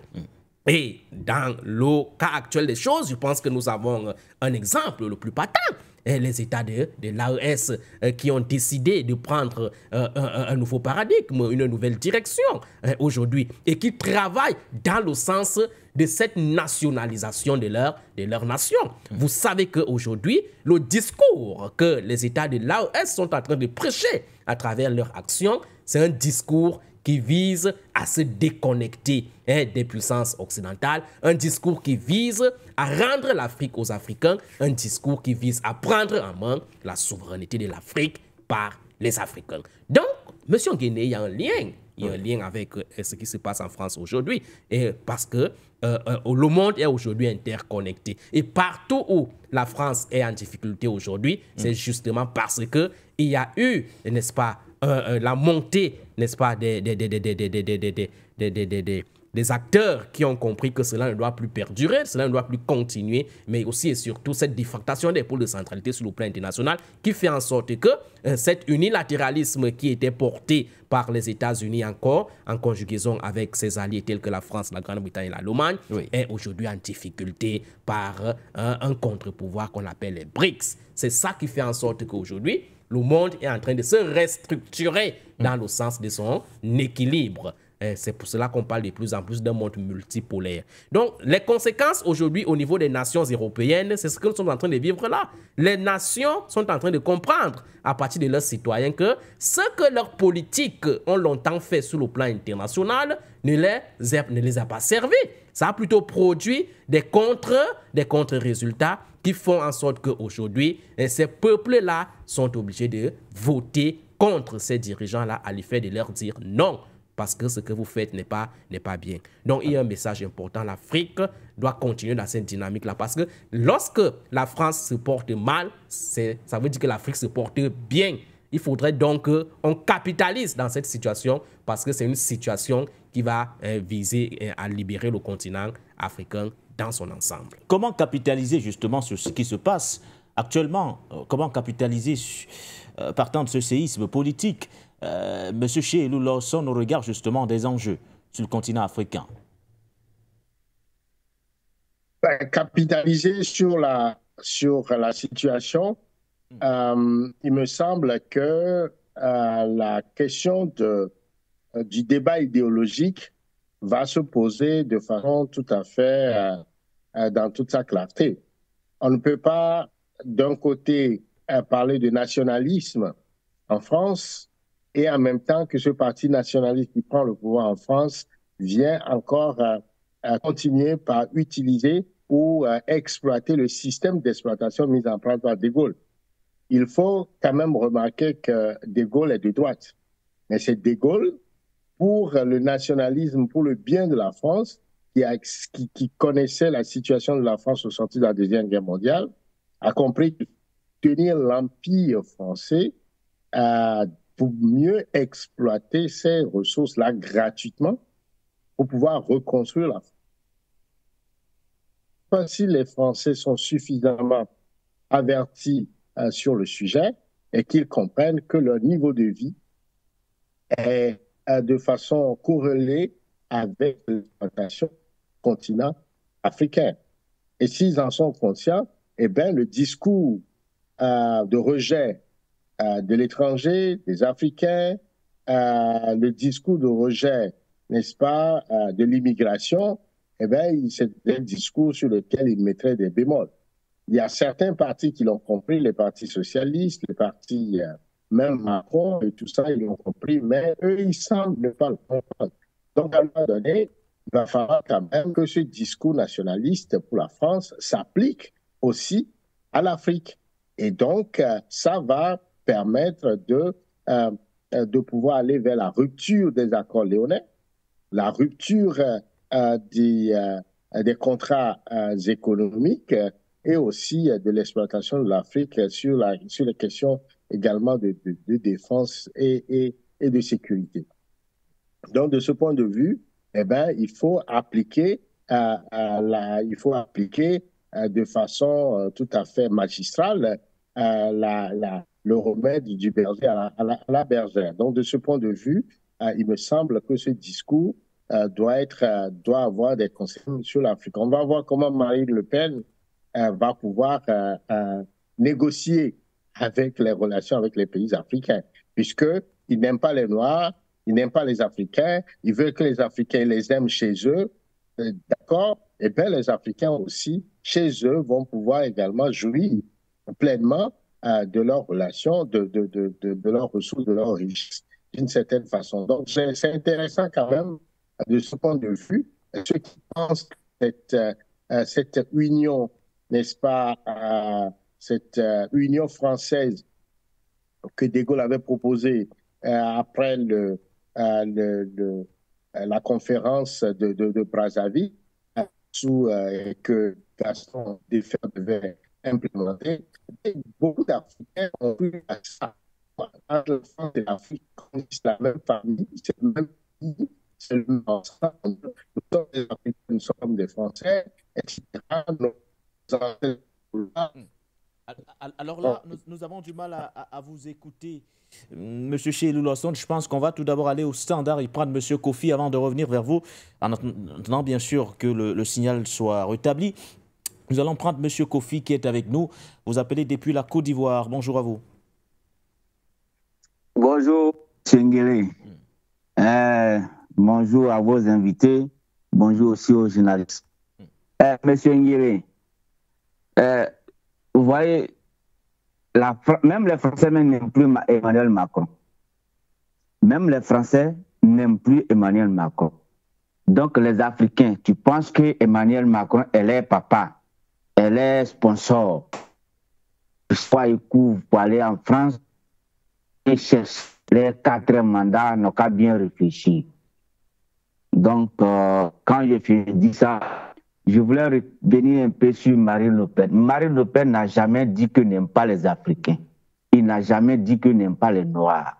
Marine Le Pen dit, si tu es un Africain et que tu allais en France, tu allais à l'école, tu allais apprendre quelque chose, tu es ingénieur en construction automobile, tu es ingénieur en bâtiment, tu es docteur, retourne dans ton pays ou bien sur le continent pour, comme on appelle, transmettre ce que tu es venu apprendre en France. Et c'est ce qui est normal.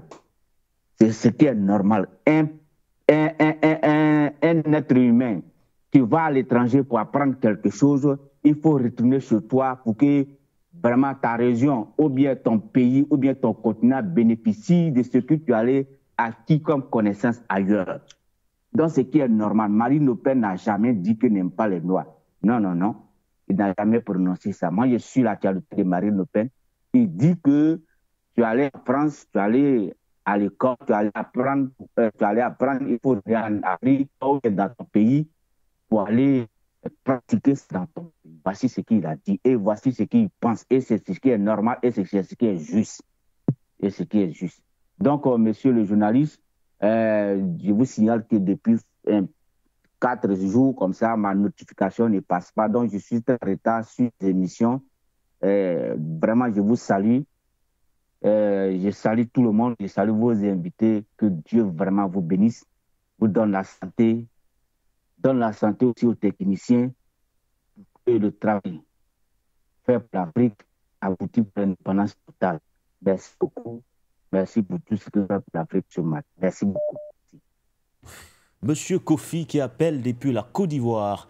Est-ce que nous avons quelqu'un d'autre rapidement avant d'évoquer le deuxième sujet de ce matin consacré à la cérémonie d'investiture de Narendra Modi, le Premier ministre indien. Allô, bonjour à vous.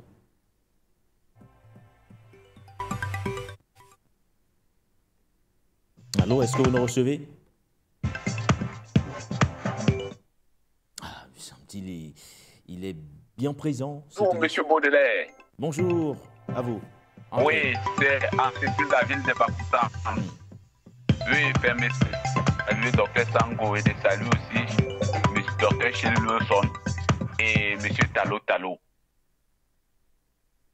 Oui, justement, concernant le sujet de la France, moi j'avais toujours dit que la France va regretter la place utilisée par la présidence française. Et pour moi, comme avait dit quelqu'un, la France est un nain géopolitique. Et justement, je vais aussi dire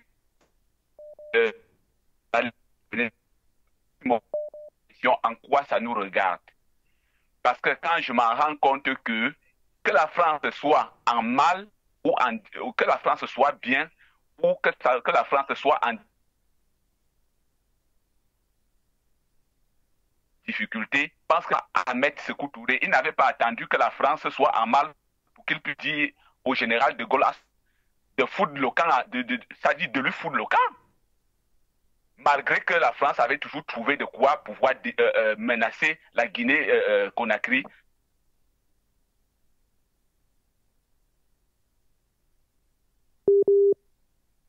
Ainsi que les patries Émile Lumumba et les autres. Eux n'avaient pas attendu que la politique française soit menacée pour qu'ils puissent trouver la faille pour pouvoir dire fait partie la France de l'Afrique. Parce que le chien ne va jamais changer sa position de s'asseoir. Quel qu'en soit ce que vous allez faire, le chien ne change jamais sa position. C'est l'Africain qui doit prendre conscience qu'il doit se libérer du joug colonial. Que eux, ils soient en bon point ou pas, nous devons comprendre que c'est à nous de pouvoir nous libérer. Le problème, c'est la conscience africaine en elle-même. Parce que vous voyez que c'est nos propres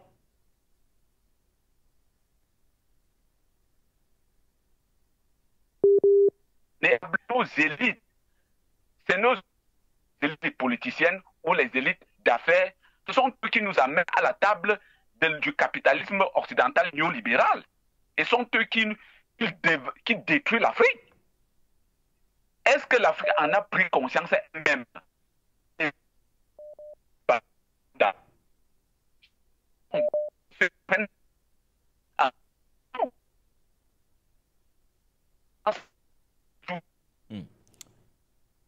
Quelques soucis avec votre retour, Monsieur André, vous qui réagissez d'ailleurs en direct depuis la ville de Bafoussam, c'est à l'ouest, plus précisément au Cameroun.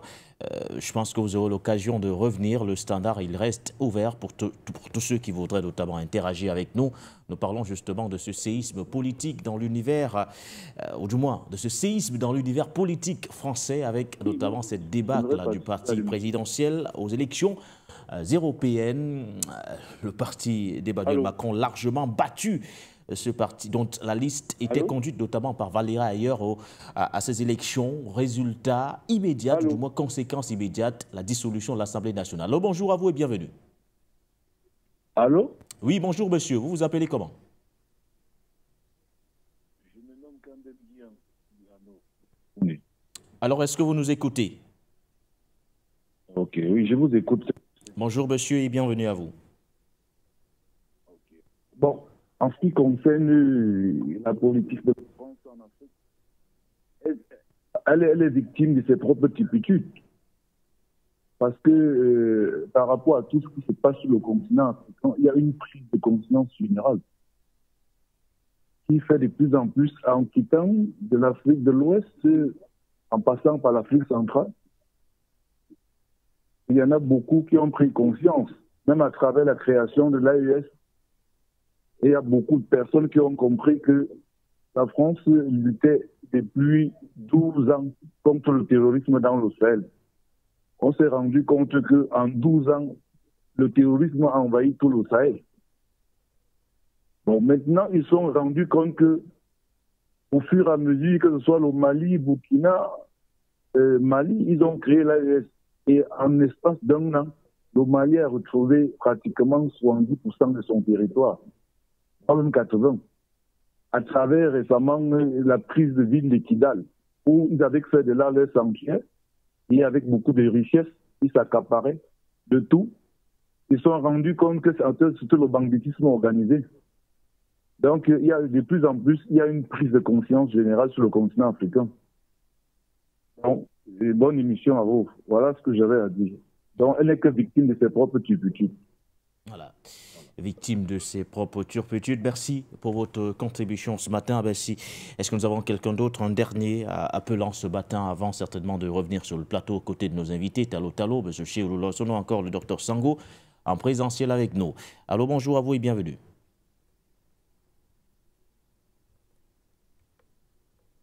Allô, est-ce que vous nous recevez? Alors, revenons provisoirement d'ailleurs sur le plateau pour parler, messieurs, cette fois de l'investiture, entre autres, du Premier ministre indien Narendra Modi. Et la passe de 3 donc pour l'homme politique de 73 ans à la tête du gouvernement depuis 2014.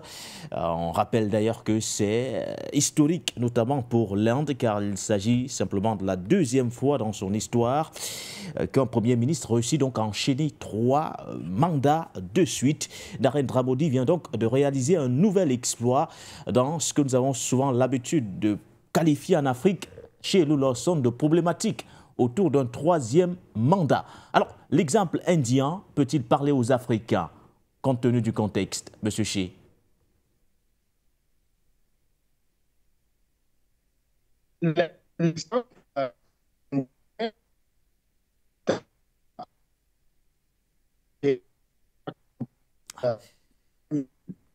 Très difficile. Politique en Afrique. Allez-y, M. Ché.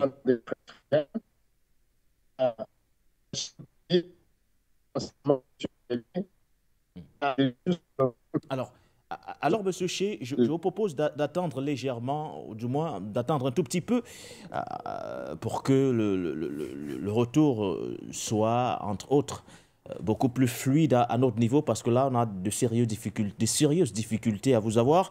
On va d'abord progresser avec vous, Dr Sango, sur le plateau.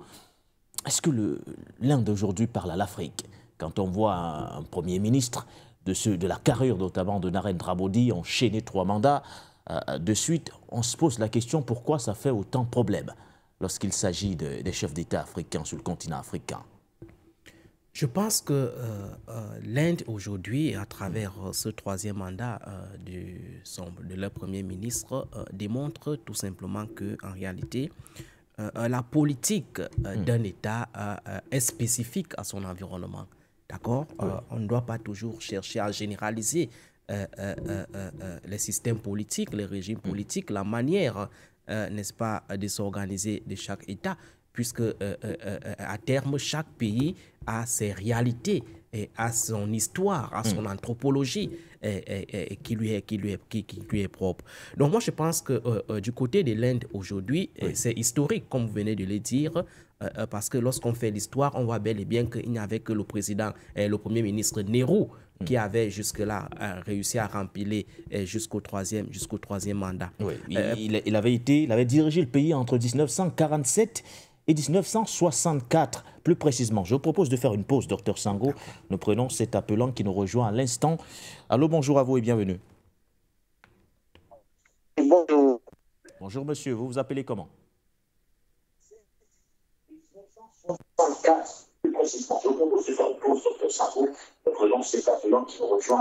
Alors, est-ce que vous nous recevez? Bonjour à vous, monsieur. Oui, bonjour, le plateau.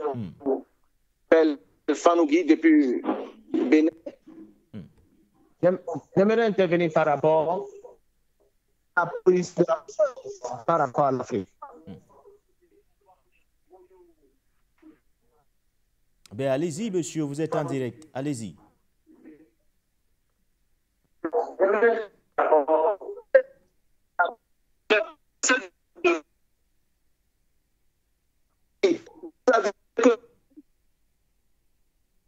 Difficile. N'est pas dans une bonne position.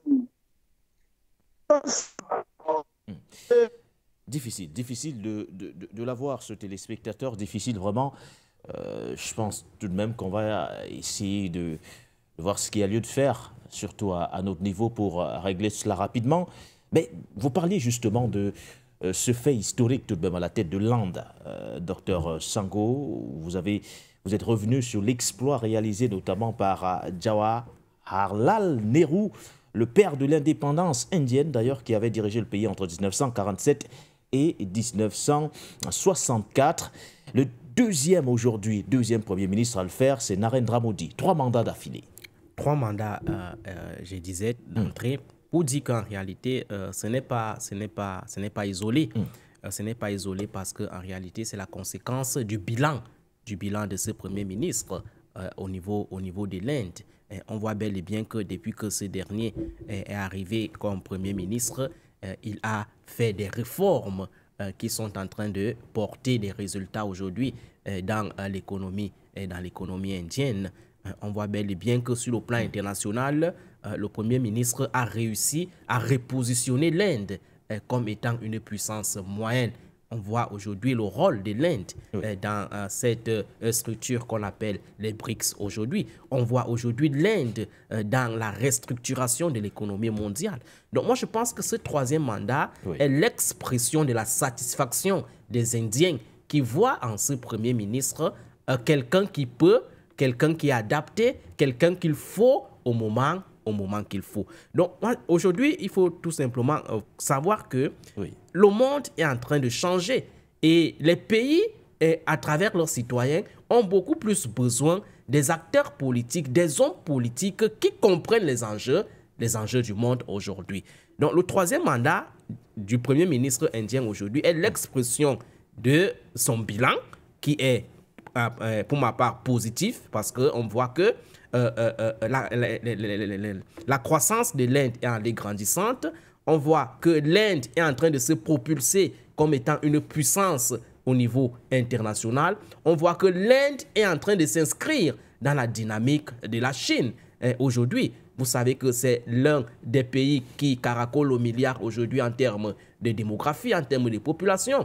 Et l'enjeu et le défi de ce genre de pays, c'est souvent de contenir sa population, de servir sa population, d'être capable, n'est-ce pas, de donner à cette population-là ce qu'elle demande. Donc je pense que lorsqu'on voit les tractations de ce Premier ministre-là, lorsqu'on voit ses efforts déployés sur le terrain, on a la nette impression que c'est quelqu'un qu'il faut, n'est-ce pas, à la tête de l'Inde.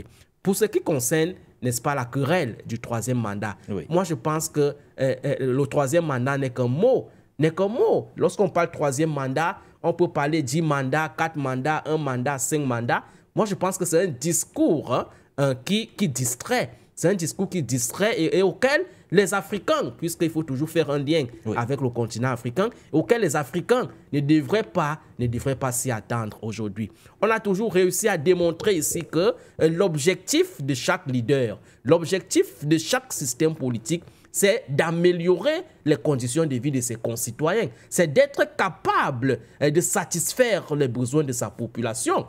Alors, si vous pouvez le faire en 1 mandat, en 2 mandats, en 3 mandats, c'est une bonne chose. Nous savons du reste qu'il y a des personnes qui font 1, 2 mandats, mais qui n'arrivent pas à satisfaire les desiderata de leur population. Comme il y a des leaders qui peuvent faire 10 mandats, 15 mandats, 40 mandats et ne soient pas à la hauteur, n'est-ce pas, de ces défis-là. Ce que nous disons concernant ce problème, c'est que On a besoin tout simplement des leaders éclairés, des leaders visionnaires, des leaders capables de poser des politiques, capables de satisfaire les desiderata de leur peuple. Si les intérêts basiques des peuples sont satisfaits, vous pouvez rester infinitésimalement à la tête d'un État que ça ne ferait pas problème parce que vous êtes là pour servir la nation, vous êtes là pour servir le peuple. Donc la querelle des mandats, moi je ne suis pas trop dedans. Je pense que c'est une distraction. Il faut plutôt penser des systèmes politiques, des politiques capables de porter à la tête des hommes visionnaires qui pourront être capables de travailler pour les intérêts de leur nation. Et dans cette logique, j'ai la nette impression que du côté de l'Inde aujourd'hui, ce Premier ministre est en train de faire, n'est-ce pas, de son pouvoir, n'est-ce pas, il est en train de faire, n'est-ce pas, en fonction de son pouvoir, ce qu'il peut faire. On voit que l'Inde aujourd'hui est beaucoup plus mieux par rapport à ses prédécesseurs, à l'époque de ses prédécesseurs. Aujourd'hui, troisième mandat, à l'époque, comme par exemple à l'époque de Nehru, et nous savons qui était Nehru à la tête de l'Inde, dans l'histoire de l'Inde, on sait qui était Nehru. Ça veut dire que les Indiens ont compris que ce Premier ministre est en train de s'inscrire dans la dynamique, n'est-ce pas, de son prédécesseur Nehru, qui avait travaillé pour l'indépendance, la libération de l'Inde, du joug, n'est-ce pas, de la colonisation, n'est-ce pas, de la Grande-Bretagne. Parce qu'il faut savoir que l'Inde, du point de vue historique, est une colonie de la Grande-Bretagne. Et il a fallu un certain Nehru pour travailler pour cette indépendance-là. Donc, ce Premier ministre, aujourd'hui, est dans cette dynamique-là, de libération de l'Inde ou alors de la construction de la puissance de l'Inde sur le plan international. On voit l'Inde presque partout aujourd'hui. Même en Afrique, l'Inde est déjà en train de ficeler des partenariats avec le continent africain, que ce soit dans le textile, que ce soit dans l'industrie, que ce soit dans la transformation des matières premières. L'Inde est présente. L'Inde est présente sur la structuration du système international. Et l'Inde n'est plus tout à fait d'accord de l'unilatéralisme porté par les États-Unis. La preuve, il est classé parmi les acteurs des BRICS qui pensent qu'un monde différent peut être possible. Voilà. Donc, ce troisième mandat est l'expression de son bilan qui est, pour ma part, plus ou moins positif. Merci à vous, docteur Sango. L'homme politique, donc, à la tête du pays, depuis 2014, repart donc pour un nouveau mandat. Il avait vu son parti et ses alliés remporter le 4 juin dernier 292 sièges, lui permettant notamment de former un gouvernement de coalition. La cérémonie d'investiture s'est donc déroulée sous haute surveillance.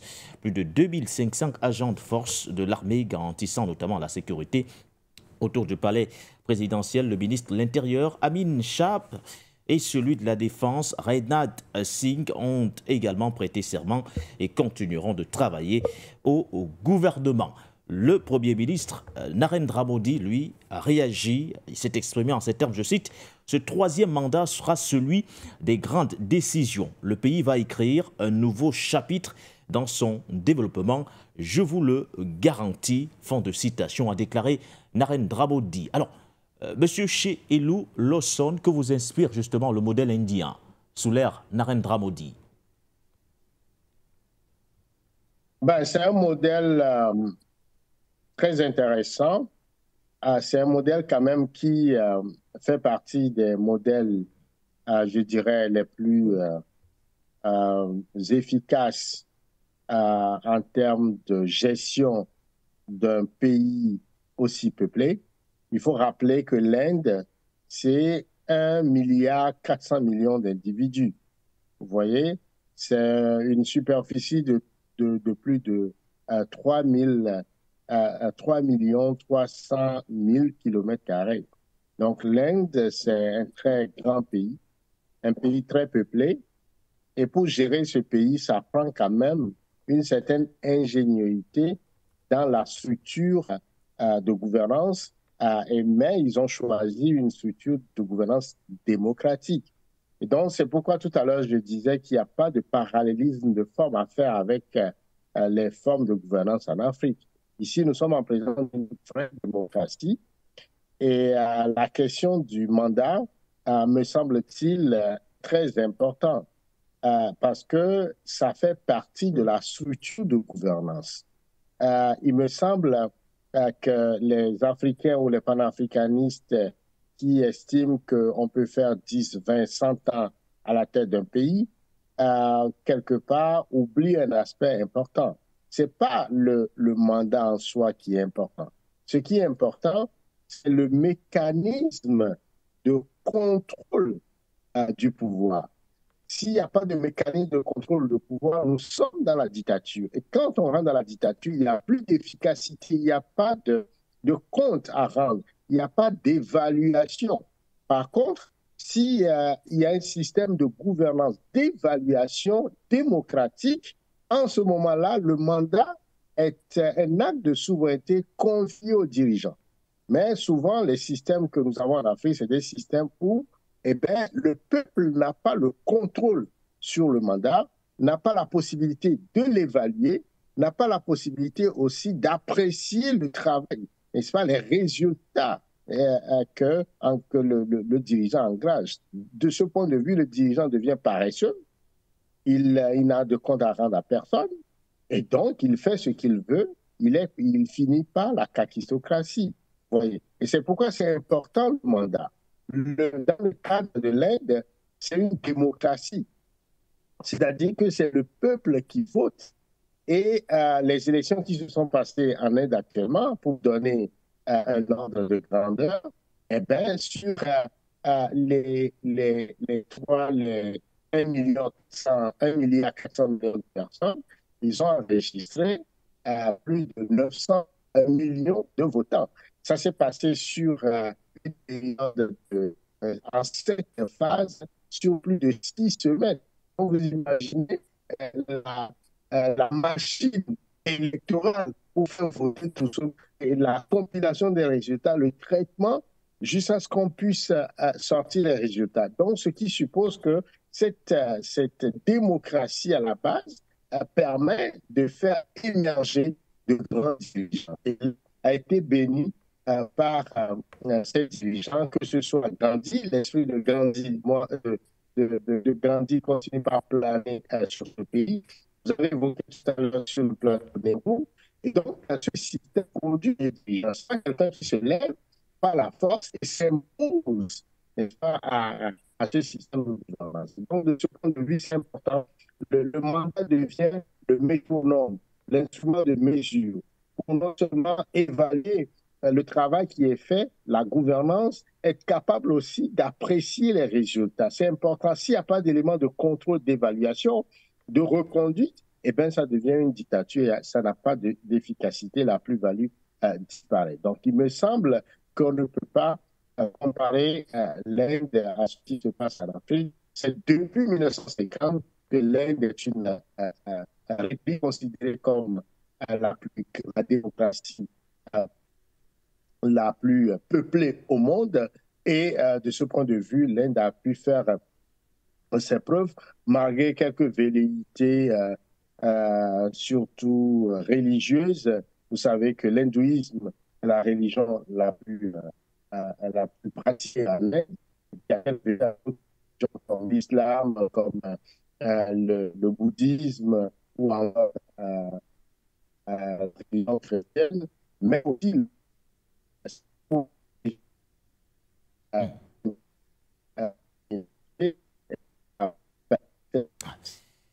visiblement difficile ce matin avec notamment ce retour de M. Shea et Lou Lawson, mais on va sortir de l'émission forcément avec un dernier mot, Dr Sango, notamment sur ce qui se profile désormais. Vous l'avez suivi, le Premier ministre indien Narendra Modi. Oui, c'est vrai, le pays se porte bien, mais il compte justement surfer sur ces dynamiques de développement pour, entre autres, poursuivre son œuvre à la tête de l'État. Oui, il a certainement des défis auxquels il devrait surfer davantage pour porter l'Inde, n'est-ce pas, au pôle de puissance au niveau international. Parmi ces défis-là, il y a bel et bien le défi économique, parce que il faut rappeler que l'Inde est le pays le plus peuplé du monde devant la Chine. Donc, le défi aujourd'hui, c'est de poser une politique, de trouver une formule capable d'absorber ces milliards d'Indiens qui se trouvent partout dans le monde aujourd'hui. Et il se trouve donc au niveau de l'Inde, le taux de chômage est un peu allé grandissant. Donc il faut trouver une formule capable de réduire ce taux de chômage, capable de doter l'Inde d'une économie fondamentalement formelle. Parce que lorsque vous voyez la nature de l'économie indienne, elle est fondamentalement informelle. Il faut donc chercher à la formaliser de telle sorte que les Indiens et les Indiennes puissent être à l'abri d'un certain nombre d'éléments. Il y a aussi, à côté du défi économique, le défi énergétique au niveau industriel des industries. Il faut, n'est-ce pas, renforcer davantage l'énergie pour que l'industrie, qui est la clé du développement de tout un pays, puisse aussi trouver sa base de fonctionnement. Et bien entendu, il va falloir que Modi travaille pour rassurer les partenaires de l'Inde au niveau international en ce qui concerne la captation des marchés et les IDE, c'est-à-dire les investissements directs des étrangers. Cela passe indubitablement par la clairvoyance des politiques publiques, par l'assurance et la réassurance de la justice, parce que c'est ça qui rassure souvent les investisseurs. Donc, je pense que le Premier ministre aujourd'hui qui vient de rempiler pour un troisième mandat a certainement des défis importants, n'est-ce pas, auxquels il devrait s'attaquer. Et je pense que c'est prenant en compte ces défis, n'est-ce pas, sur le plan national et international, que les Indiens ont compris qu'il était important qu'on lui donne encore un certain temps à la tête de l'Inde pour essayer de parachever les politiques qu'il a eu à poser lorsqu'il est arrivé à la tête de ce pays-là. Donc, je pense que c'est très important. Oui. Je pense que Modi, aujourd'hui, est en train de travailler pour son pays et ça peut être un exemple pour d'autres pays, et fondamentalement l'Afrique, parce que vous savez que l'Inde a une certaine similitude avec l'Afrique. Lorsque vous faites la classification, si on s'en tient par exemple à cette classification faite par les institutions de Bretton Woods, à un certain moment donné, on classait l'Inde dans la catégorie des pays sous-développés et à cause justement, n'est-ce pas, de son poids démographique. Donc cette similitude-là avec l'Afrique fait donc aujourd'hui en sorte que l'Afrique doit s'en inspirer du modèle indien. L'Afrique doit travailler davantage avec les États comme l'Inde pour essayer aussi de capter des stratégies économiques, des stratégies industrialisantes, des stratégies de défense pour que, à terme, les phénomènes tels que l'insécurité ne puissent plus être, n'est-ce pas, inabsorbables. Donc, je pense que voilà la situation. Modi est l'homme qu'il faut aujourd'hui à la tête de l'Inde et il travaille pour les intérêts de l'Inde. Il appartient donc aux autres Africains et fondamentalement à l'Afrique d'avoir les leaders à l'image de Modi qui travailleront aussi pour les intérêts de l'Inde. En ce qui concerne le mandat, peut-être on n'est pas toujours d'accord avec chez Lou Lawson là-dessus. Je pense que le mandat doit être l'expression du bilan que vous faites sur le terrain. Vous pouvez, par exemple, être un démocrate, comme il est en train de parler, n'est-ce pas, des contre-pouvoirs. C'est normal que lorsque vous êtes leader, vous devez être, n'est-ce pas, ici contrôlé, vous devez rendre des comptes. Mais il y a des moments où vous pouvez, n'est-ce pas, être dans cette logique-là, mais vous n'apportez pas suffisamment ce dont les populations ont besoin. Or, il y a un certain type de leaders qui viennent avec une vision éclairée du développement. Je veux par exemple parler ici de l'exemple du président Kadhafi, par exemple, à son époque. On voyait bel et bien que Kadhafi avait une vision pour la Libye et une vision qui allait au-delà de la Libye. Lorsque vous avez un leader pareil, je pense qu'il peut être à la tête de la Libye sans que les citoyens et les citoyennes ne s'en rendent compte, parce que étant à l'abri d'un certain nombre d'éléments que chaque gouvernant a l'obligation de donner à ses dirigeants. Le problème avec les pays africains, et c'est pour cela que le problème du mandat revient à chaque fois, c'est justement parce que les populations à la base n'arrivent pas à jouir des intérêts de la nation. On a l'impression que ces dirigeants-là caporalisent le pouvoir pour leurs propres intérêts. il y a une privatisation, une personnalisation du pouvoir, une familiarisation du pouvoir. C'est ça qui fait problème. Mais si on a un leader qui fait ce qu'on appelle la redistribution des richesses de la nation dans son ensemble, vous allez comprendre que le problème du mandat restera tout simplement un épiphénomène auquel on ne saurait s'appesantir. Merci à vous, docteur Sango. Merci à Chez Elou Lawson, à Talo Talo. Merci d'avoir répondu d'ailleurs favorablement à l'invitation de For You Media Africa ce matin. Merci à l'ensemble de nos téléspectateurs, téléauditeurs ou encore auditeurs. La grande équipe de la réalisation, c'était tout donc pour cette première édition de la semaine de votre matinale informative For You Matin. Bonne suite des programmes sur For You Media Africa.